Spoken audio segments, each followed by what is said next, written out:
Hello there, this is Jaden Scroff from James 1978, and as I should have expected, because something like this always happens whenever I tempt fate in this fashion, before I'd even finished uploading the previous video in which I said that no one should be surprised if I never review English language TV series on this channel ever again, my friend Alex offered to pay me to review the last two miniseries ever written by Dennis Potter while he was dying of cancer back in 1994, Karaoke and Cold Lazarus. So while Alex has heard me tear apart enough of the movies and TV series that he loves to have known what he was letting himself in for, I hope that the money is already on its way to me before he sees this video, and I hope that he doesn't take having paid to hear something that he presumably adores be torn apart as me adding insult to injury, because before I even get to the single overarching criticism which utterly condemns both works in my estimation, I still feel compelled to explain how when I began watching Karaoke, my first thought was that my reaction to it would be similar, if not identical, to my reaction to the film Stranger Than Fiction, which Alex shared with me a few years ago now,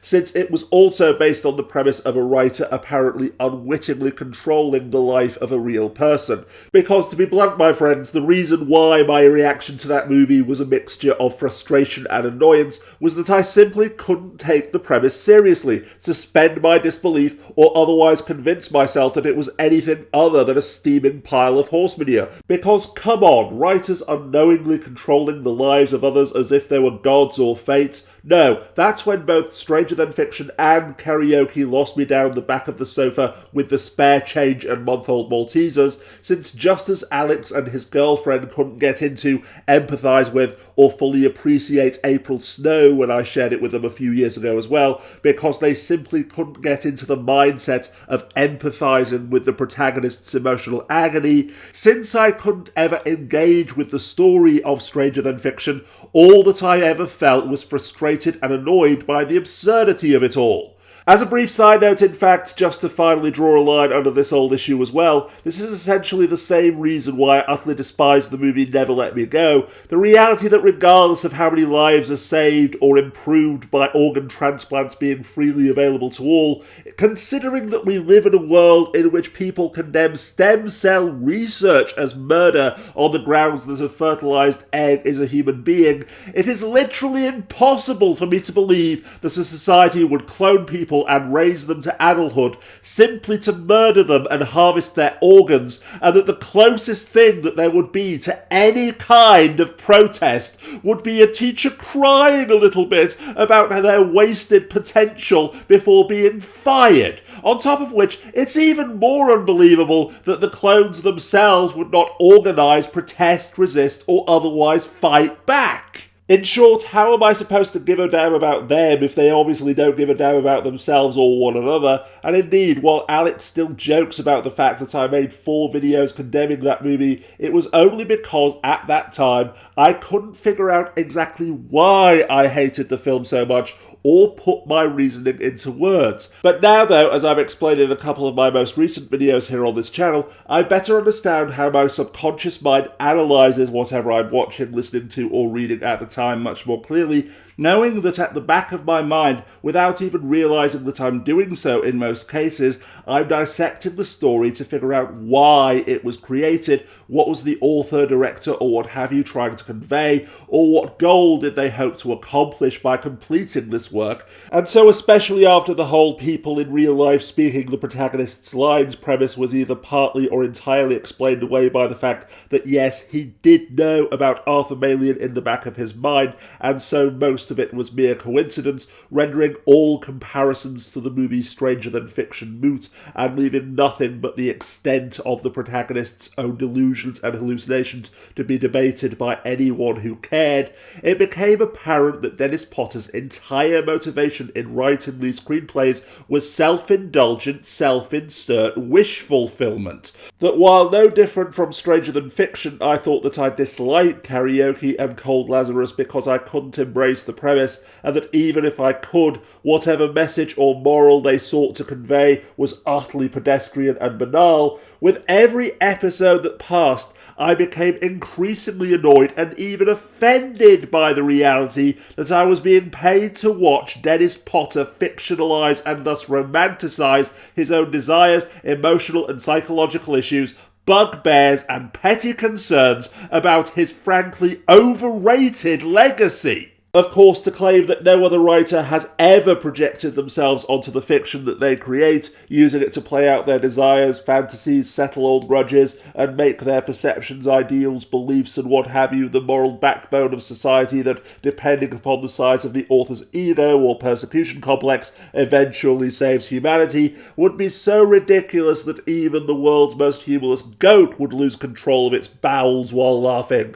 But having naturally heard the term Mary Sue, or in this case, Marty Stew, multiple times over the years, this is the first occasion on which I've ever actually seen one. And make no mistake here, my friends, Daniel Field, Potter's self-indulgent, self-insert wish fulfillment character, is at the very least an extension of the Mary Sue trope, because as the video links down as the underbar explains, far from jerk Sue, villain Sue, sympathetic Sue, or any of the other countless subcategories of Mary Sue that have evolved over the last 4.5 decades being defined by their shared characteristics. A story with a Sue at its core is written as though the Sue is the center of the universe. We're supposed to accept at face value that they're the most interesting, most important character in the story, because that's the starting point of their character. Not their backstory, not their motivation, just how invested we're supposed to be. And I think fundamentally that's what makes a Sue a Sue. It's not something that exists on the level of a character trait, but on the story level. It's how the plot flows around them. The error is that the author starts from the premise that this character is by default the best character. Not the most paragon, not the most powerful, but the best. The one everyone sees themselves in. Or at the very least, the one everyone wants to pay attention to. And that's the problem. When you start from that premise, you forget to write the character in a way that draws us in. When you start with the idea that of course the character is the center of attention, we, the audience, will never actually internalize why they should be the center of attention. It's writing with a blind spot, and that blind spot isn't going to be filled, and that pulls us out of the story. And this is the problem that transcends fanfic and starts to enter the world of original writing. Anytime the writer is too busy squeeing over a character to establish why we should care about them, it ends up feeling a little too self-congratulatory. But the problem doesn't stop there. The Mary Sue distorts the world around them, changing the way characters act and reality works to put the focus on them. The Mary Sue is the center of attention at the expense of basically everything else. And this isn't always positive in story. The sympathetic Sue archetype is the character who the universe conspires to make miserable, just like the Gen 1 Mary Sue is the character the universe conspires to make look good. The Mary Sue in any of her forms is the center of everything, and that's not really gonna be a compelling read, no matter how interesting her character is. And it's usually not that interesting. It takes more than a cartoonishly traumatic backstory and a laundry list of positive traits to make a character compelling. Now, to be clear, there are stories with a character at their center where the character isn't a Mary Sue. The distinction is that a Mary Sue warps the way the world works around them. Glorifying the Sue is prioritized over maintaining the established characterizations or the straight-up rules of reality. A hero might be at the center of the story, but they won't be the only important character. Luke might be the one blowing up the Death Star and saving the day, but Han's the one overcoming his personal demons and swooping in to save the kid's life at the last second, and Leia's the one sacrificing everything to get the plans to the rebellion in the first place. And we can't forget that the main drama in the story is caused by the presence of an equally fascinating villain to oppose our main trio. And that's the main false positive here. There's a difference between being the hero of a story and being the center of the universe. A Mary Sue's not a character, they're an artifact of an overly centralized story, and as a result, a Mary Sue will basically never have a good supporting cast. You can't have compelling characters and side stories in a world that's all about Mary Sue, and that's what Mary Sue is. Not just the center of the universe, but the only real thing in the universe. And far beyond Daniel Field being an alcoholic and chain-smoking screenwriter dying of pancreatic cancer who has a self-righteous Reggie Perrin-style love-hate relationship with the entertainment industry in which he works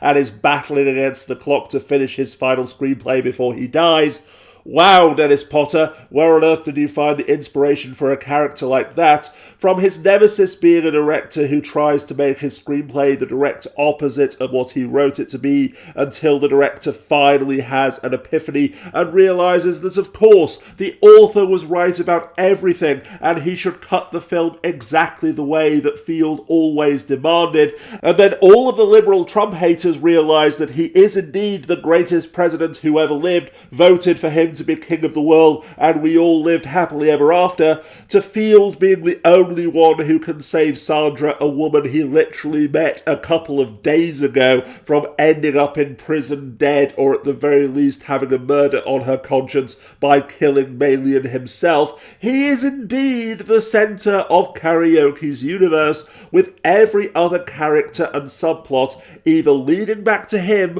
or meaninglessly fizzling out. Sandra's mother, she's merely Sandra's motivation, and thus Field's motivation in turn. What about the actress who's also being exploited by Malian, forced to try and blackmail the director? Well, Field is going to kill Malian in the end anyway, so after she recites a dramatic but utterly meaningless red herring line about it being like we're in a story and it's all gone wrong, we literally never see or hear from her again. And the director who she was forced to blackmail, what comes of him saying that he and his colleagues are going to eliminate Arthur Malian because their fictional character is based on the real person, and so they need to erase him from the film for legal reasons. But hearing of this in true Greek tragedy and or farcical comedy style, the real person, Arthur Malian, assumes that his life is now in danger. Well, he sent some thugs to beat up the director, and then nothing, except the director literally kissing and making up with his wife because their marital problems were a dangling plot thread that Potter apparently felt that he needed to tie up